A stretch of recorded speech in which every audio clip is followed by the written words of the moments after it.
क्लासहून जसं आली ना, नमाच्या टिफिनसाठी बनवलेली भाजी आणि चपाती दोन्ही घेतलं, मस्त नाश्ता करून घेतला आणि त्यानंतर मग किचनमध्ये एंट्री.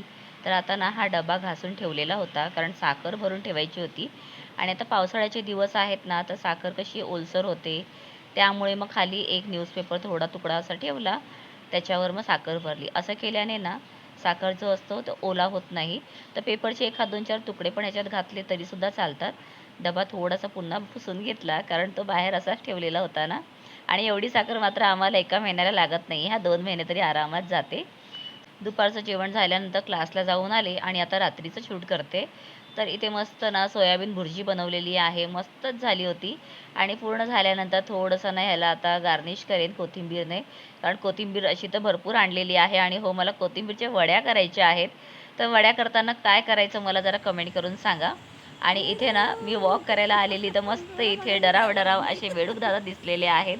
आणि कोइन्सिडेन्स बघा, आज मी ना मुलांना क्लासमध्ये 5th स्टँडर्डला हीच पोएम शिकवली आणि आज त्या डरावने मला इथे दर्शन पण दिलेलं आहे. तिथून मग घरी आली. यायला मला 11 वाजत आलेले. आल्यानंतर किचन वगैरे पूर्ण क्लीन केलं, भांडी घासून घेतली आणि खरं सांगू शिंका एवढ्या येत होत्या ना, म्हणून म्हटलं की झोपायच्या आधी आता वाफ घ्यायचा आहे, म्हणून आधीच ना मी हे वाफेची मशीन बाहेर काढून ठेवलेली. तर आता मी वाफ घेते आणि भेटते पुढच्या व्लॉगमध्ये. बाय.